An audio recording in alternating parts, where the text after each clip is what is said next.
हम लोग भगवत गीता के आज 9वें अध्याय के 7वें और 8वें श्लोक को करने का प्रयास करेंगे। कोई भक्त मेरे पीछे माइक पे बोलिए। पीताम्बर प्रभु यू वांट टू।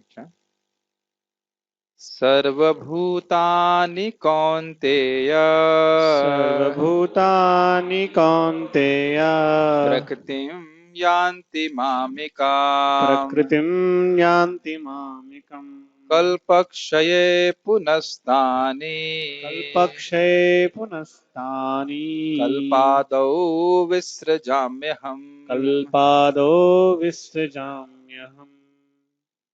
सर्वभूतानि कौन्तेय, हे कौन्तेय, हे कुंती पुत्र, सभी जीवों को प्रकृतिम यान्ति मामेकाम, सारे जीव हे कौन्तेय मेरी प्रकृति में प्रवेश करते हैं। मतलब जब सृष्टि होती है तो जीवों को प्रकृति में स्थापित किया जाता है।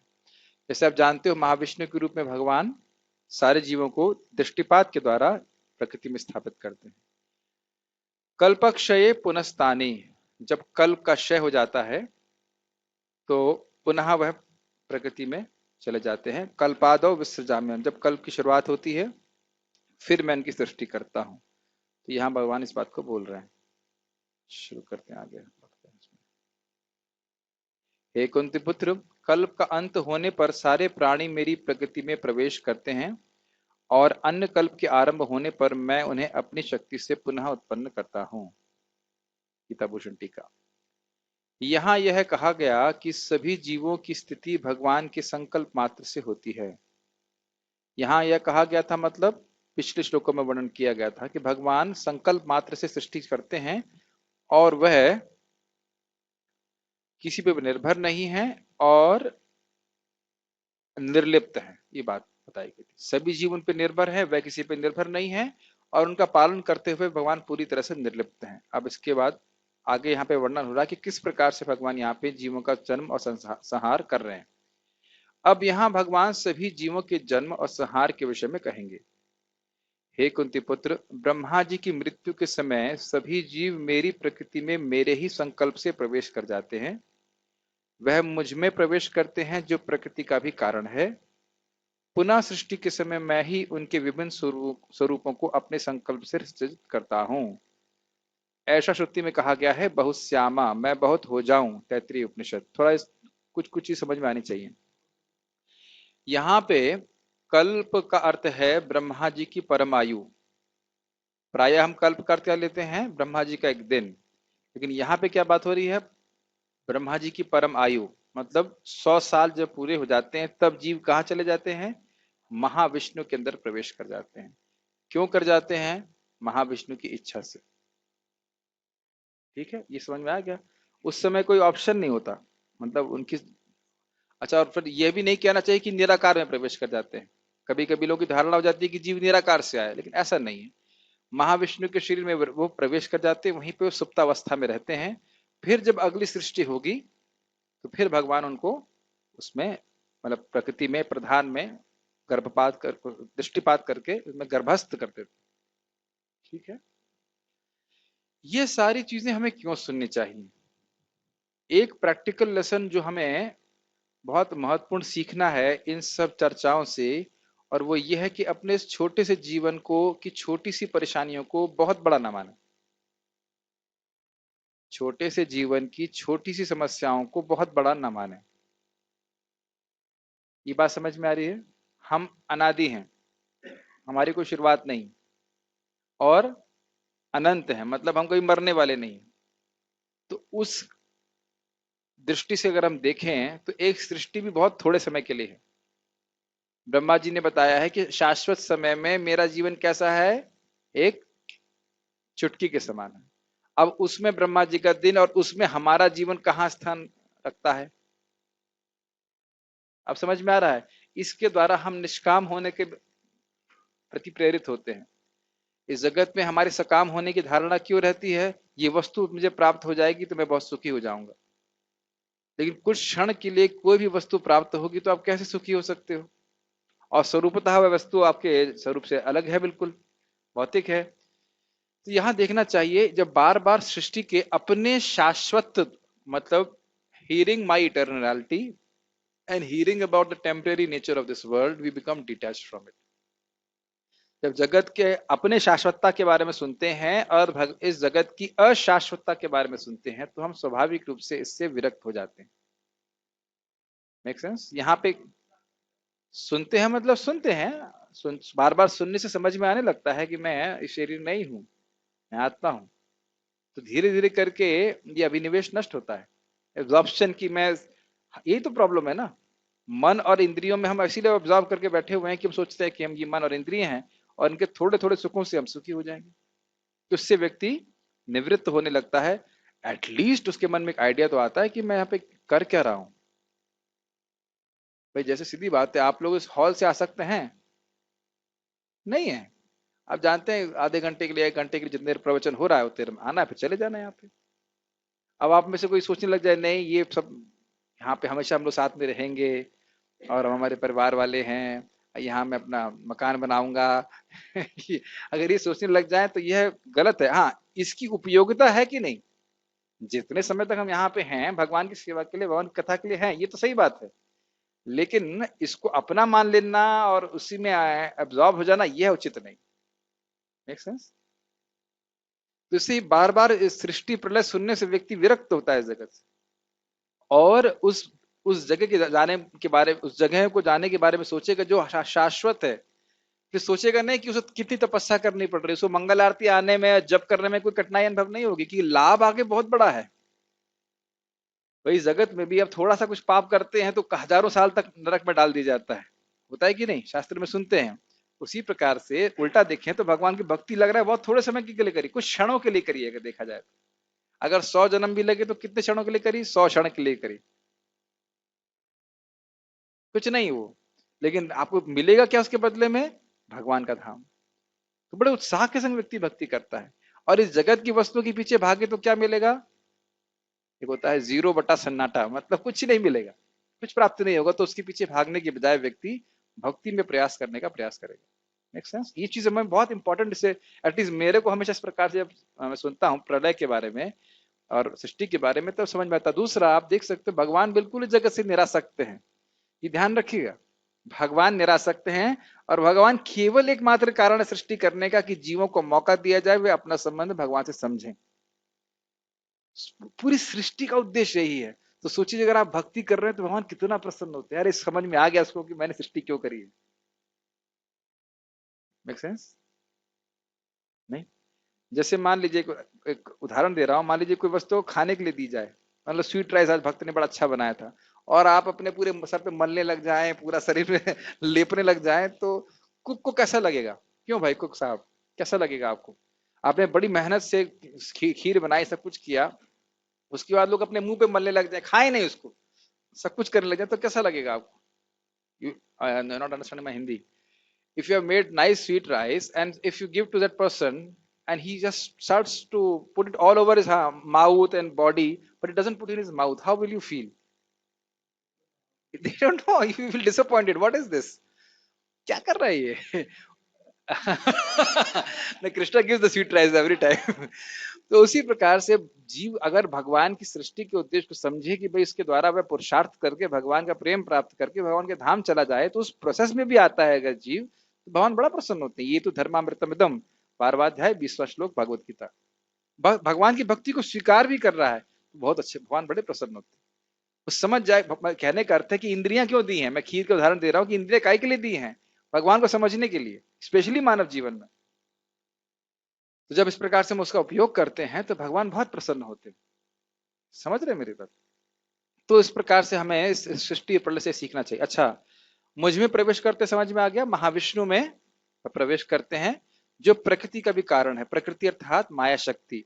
माया शक्ति ध्यान रखिएगा कि भगवान सृजित नहीं करते हैं, वह हमेशा से रहती है। याद है ना आपको? जीव शाश्वत है, भगवान शाश्वत है, समय शाश्वत है, माया शाश्वत है, केवल कर्म शाश्वत नहीं है, क्योंकि कर्म का नाश हो सकता है। कर्म अनादि है, शुरुआत नहीं पकड़ सकते कब इच्छा हुई भोग करने की, लेकिन इसका अंत होता है। ये जानते हैं आप बात? ज्ञान शाश्वत है, क्योंकि जीव ज्ञाता है, जीव से ज्ञान को कभी अलग नहीं कर सकते।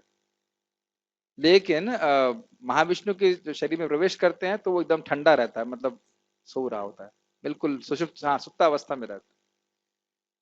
ठीक, समझ में आ रहा है? कुछ पॉइंट्स क्लियर करना।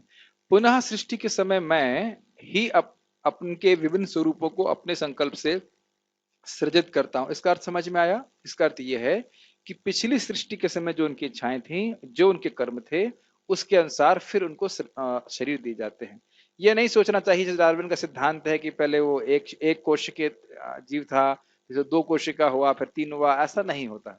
सभी जीवों की सृष्टि एक ही साथ होती है, उनके शरीरों के को दिया जाता है उनके पूर्व कर्मानुसार।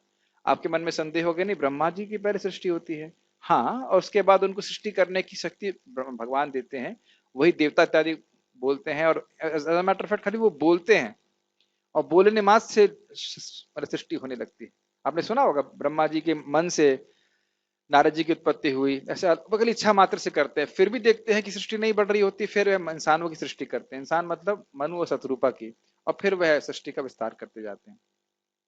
तो इसमें भी भगवान का ही हाथ है। माता पिता की एक विशेष प्रकार की चेतना, उसमें फिर एक विशेष प्रकार का जीव आएगा, वो उसके पहले के कर्म के अनुसार है, उसकी इच्छाएं हैं, उसके अनुसार वह विभिन्न प्रकार की योनियों को प्राप्त होता है। ये समझ में आता है ना आपको? कर्मणा दैवनित्रेणा। एक बात ध्यान रखिएगा, फिर से मैं रिपीट कर रहा हूं, मैंने पहले भी बताया था, कर्म जड़ है। समझ में आ रहा है?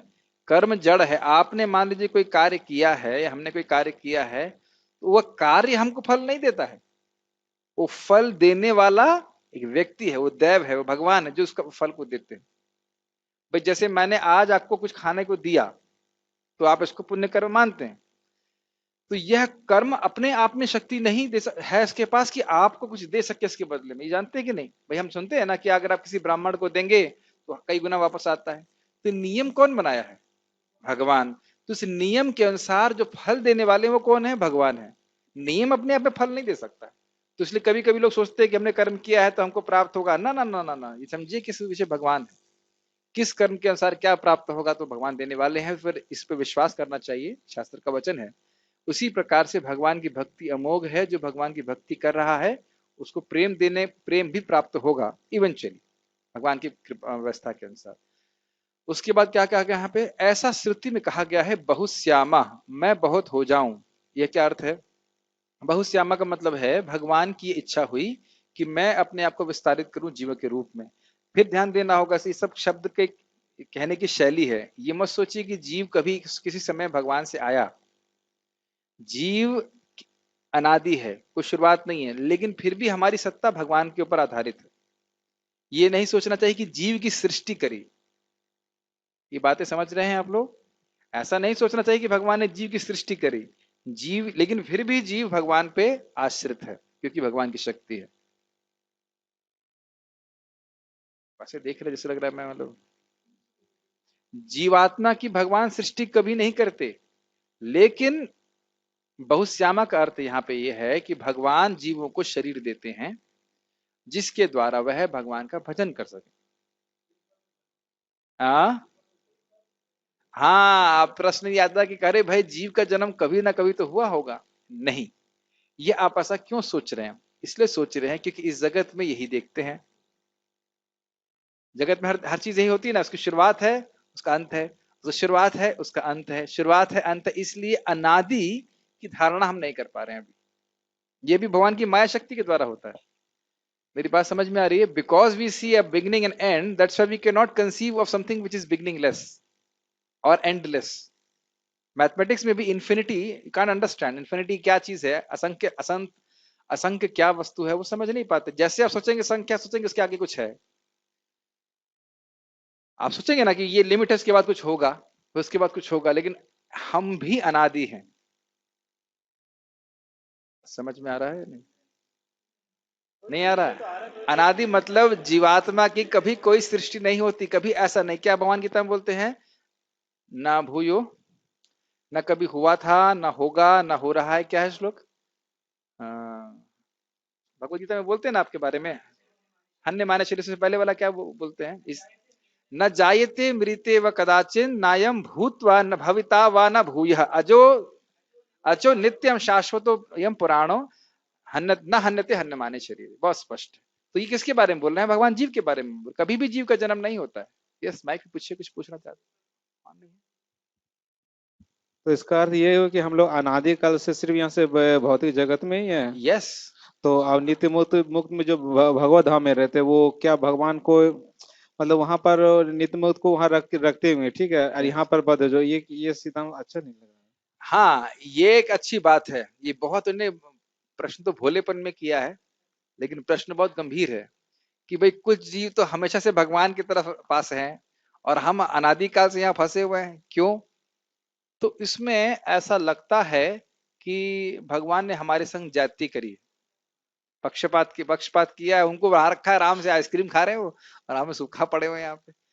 लेकिन देखिए, इसको इस तरह से समझाया जाता है, कृष्ण भूलिया जीव अनादिर बहिर्मुख, अतएव माया दे तार संसार दुख।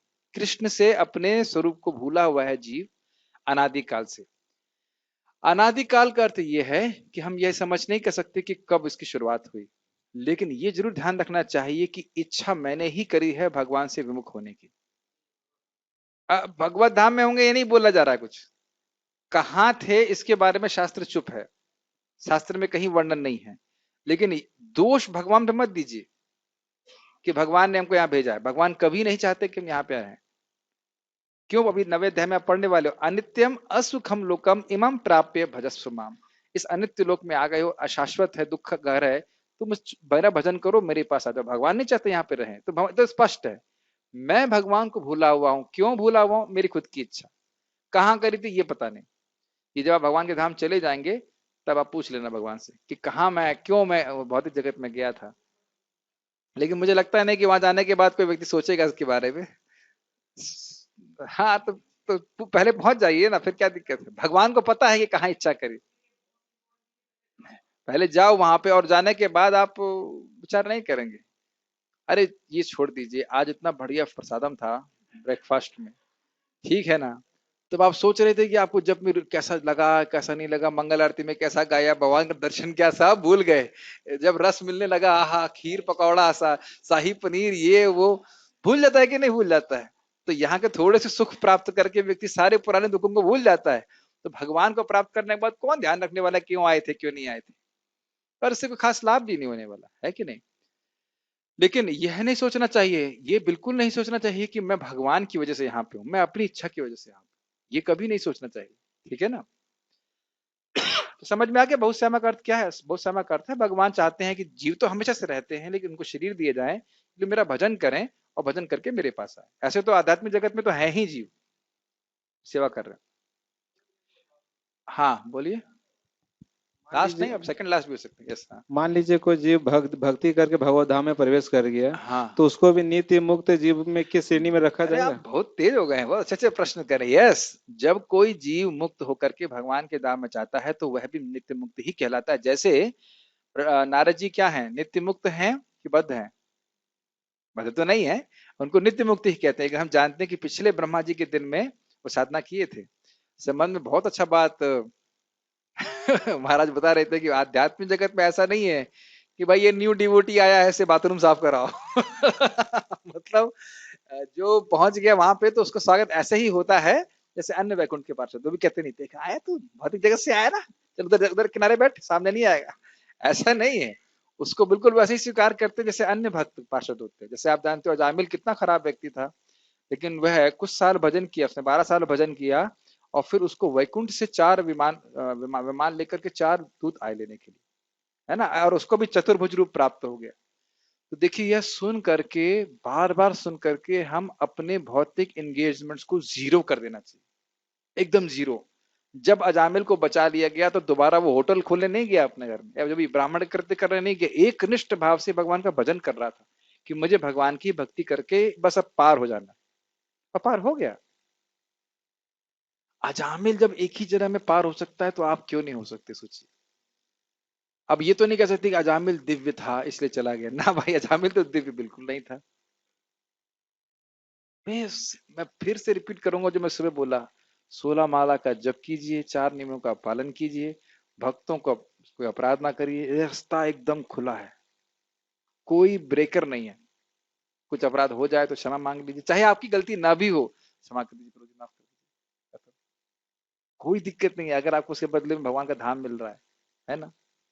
What is the value of proving right and wrong, है कि नहीं। मान लो मैंने हरा दिया आपको कि मैं राइट हूं, लेकिन भगवत धाम नहीं गया तो फायदा क्या। और आपने स्वीकार कर लिया हाँ प्रभु जी हम गलत हैं, लेकिन भगवत धाम चले गए तो बहुत बढ़िया है ना। इसी में हम फंसे हुए हैं, कौन सही है कौन गलत है, ये वैसा कर रहा है वैसा कर रहा है। तुम निकलो यहाँ से, ये चलता ही रहेगा दुनिया। इस दुनिया में हमेशा गलत सही चलता रहेगा, बस इससे बाहर निकलो, भगवान के धाम जाओ। समझ रहे हैं मेरी बात। ये भगवान मान 11वें स्कंद में बोलते हैं, ये अच्छा ये बुरा ये जिंदगी भर चलता रहेगा, ये इल्यूजन इस माया में फंसा ही रखते हैं। राग देश विमुक्त अस्तु, इसमें लगे ही रहेंगे। तो इससे मुक्त होकर के भगवान के भजन में अपने भक्ति को लगाएं, मन को लगाएं और पार हो जाए। यस प्रभु। कोई क्वेश्चन कर सकता है कि अजामिल को तो भगवान दिखे थे, भगवान नहीं दिखे थे, तो भगवान के दूत दिखे दूध थे। दिखे थे, तो हमें भी दूध दिखे तो हम इतना भक्ति करेंगे दूध दिखने से पहले यमदूत दिखे थे कि नहीं। तो क्या यह स्थिति है। जैसे अभी हम सुन रहे हैं कि इस समय कर्फ्यू चल रहा है, तो जो व्यक्ति बाहर जा रहा है उसको पुलिस डंडे मार रही है ना। आपने न्यूज देखा वीडियो देखा, तो क्या हम कैसे माने कि हमको मारेगी। तो है ना, फिर तरीका यही कि आप बाहर जाएं, पुलिस डंडा मारे और उसके बाद तब हाँ सही कह रहे थे, न्यूज में सही आया था कि कर्फ्यू में कोई बाहर निकलता है तो डंडा पड़ता है। क्या ये इंटेलिजेंस है। नहीं, जिसे कहते हैं शास्त्र चक्षु। जैसे हम समझ रहे हैं कि कोई व्यक्ति कोरोना वायरस से संग में आता है तो वह पीड़ित हो जाता है, मर जाता है, तो हम सतर्क हो जाते हैं और हम ध्यान रखते हैं कि हम इस प्रकार के लोगों का संग ना करें जिससे बीमार हो जाए। तो उसी प्रकार से भक्तों का संग प्राप्त हो रहा है, भागवत का हमको श्रवण करने को मिल रहा है, तो ये भगवान का दर्शन ही है। समझ रहे हैं मेरी बात। पहले से मालूम चल गया कि हम क्यों गलती करें, उसमें भगवान के नाम जप करें, भक्ति करें, प्रसाद खाएं, भगवान के धाम चले जाए। मतलब समझ रहे हैं ना मेरी बात। यस। वो जब हम अनादिकाल से इस भौतिक जगत में है तो हम लोग को आध्यात्मिक जगत के हम हैं, ये कैसे कहा जाता है। आध्यात्मिक जगत के हैं मतलब क्या कहने का मतलब कहते हैं ना कि हम लोग इस जगत के एक्चुअली में नहीं है, हम लोग आध्यात्मिक जगत के हैं। हम लोग इस जगत के नहीं है, अर्थात हमारा स्वरूप इस जगत से बिल्कुल भिन्न है। हमारा स्वरूप कैसा है, सच्चिदानंद। और इस जगत का स्वरूप कैसा है, असत अचित निरानंद। इस तरह से ठीक है, स्वरूपगत रूप से हम अलग है। ठीक है। यस प्रभु। क्वेश्चन को अगर मैं कंटिन्यू करूं, तो जैसे कि अगर अनादिकाल से हम यही हैं, तो हमारा एक रोल जो है भगवान के धाम में फिक्स है, ये तो क्लियर है। तो कि हम जब शरीर छोड़ेंगे भगवत धाम जाना होगा तो पुनः वही उस रूप में वहां पे भगवान की सेवा करेंगे। तो अगर अनादिकाल से यही है तो रूप फिर हमारा कैसे क्या है। रूप भी अनादिकाल से भी फिक्स्ड है, लेकिन तो वह अनादिकाल से तो जैसे हम यही है ना। जैसे जीव जो है, जीव ने सीड सीड बीज के अंदर एक पेड़ का स्वरूप होता है कि नहीं होता। तो जल वल देते हैं तो पेड़ का स्वरूप प्रकट हो जाता है। क्या है, नित्य सिद्ध कृष्ण प्रेम साध्य को भूनय, साधु को भूनय, श्रवण आदि शुद्ध चित्त कोरिबे उदय। एकदम चैतन्य चरतामृत की प्यार बड़ी सिंपल लगती है, सिद्धांत को एकदम धम्म से बिल्कुल फ्लैट कर देते हैं। नित्य सिद्ध कृष्ण प्रेम साध्य को विनोय, आपके हृदय में प्रेम है भगवान के प्रति, कृष्ण के प्रति, सिद्ध है, परफेक्ट प्रेम है। नित्य सिद्ध कृष्ण प्रेम साध्य को विनोय, कभी भी साध्य नहीं है कि उसको प्राप्त करना है, वो है पहले से ही। श्रवण आदि शुद्ध चित्त कौरिबे उदय, श्रवण और कीर्तन के माध्यम से, स्पेशली यहां बोला गया है श्रवण कीर्तन। बिना श्रवण कीर्तन के भगवत प्रेम प्राप्त नहीं हो सकता। श्रवण क्या है, श्रवण कीर्तन जले नहीं, नित्य सिद्ध कृष्ण प्रेम साधु को विनोय, श्रवण आदि शुद्ध चित्त कौरिबे उदय। श्रवण कीर्तन करने के माध्यम से वह जैसे जैसे हमारा हृदय शुद्ध होगा वह अपने आप प्रकट होने लग जाएगा। ये बात भी बिल्कुल सत्य है। देखिए कठिनाई क्या है कि हम अनादि की धारणा नहीं कर पा रहे, ये प्रॉब्लम आ रही है। हमारे सर बोला करते थे हमारी चेतना को कंप्रेस कर दिया माया ने। मतलब माया के द्वारा हम लोग बार बार सोच रहे अनादि मतलब कभी तो शुरू, कभी तो शुरू, कभी तो शुरू, बार बार यही आ रहा ना मन में। अनादि मतलब there has to be some beginning, लेकिन कोई बिगनिंग नहीं है। और आचार्यों ने ऐसे इसी प्रकार से शब्द को इस्तेमाल किया, अनादि कर्म फले पड़े भवार ना बजले, तरी बारी ना देखी उपाय। सुने होंगे इसको। So point what is there कि हम भगवान श्री कृष्ण के अनादिकाल से बहिर्मुख हैं, अपने स्वरूप को नहीं समझ पा रहे हैं, और उनका भी ज्ञान नहीं है। और सोल्यूशन क्या है? भगवान की भक्ति करें। इसके लिए भगवान ने सृष्टि करी है, हमको ये भक्तों का संग दिया है, और इसे करके हम अपने आप भगवत प्रेम प्राप्त कर लेंगे। समझ रहे हैं ना मेरी बात? अगर आपकी बात में कहीं ये प्रश्न छुपा हुआ है कि अरे भाई हम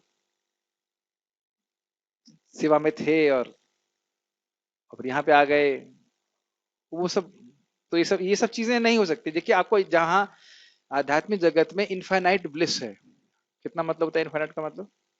असीमित। यहाँ थोड़ा थोड़ा सुख होता है घर परिवार में, तो लोग भगवान के धाम जाना नहीं चाहते। जो इस पास इनफाइनाइट ब्लिस है, वो कैसे सोचेगा यहाँ पे आने के लिए? इनफाइनाइट, समझ रहे? असीमित ब्लिस। सो ये चीजों पे ये अगर कुछ बोलना होता और ये आवश्यक होती कि हम कहाँ से आए, तो शास्त्र जरूर बोल देता। आपको लगता है कि वेद व्यास जी को महत्व नहीं समझ में आता? कभी विचार कीजिए, अगर इस पे कुछ बोलना होता तो वेद व्यास जी जरूर बोल देते कि भाई ये ऐसा ऐसा था। नहीं बोले, मतलब मेन पॉइंट क्या है?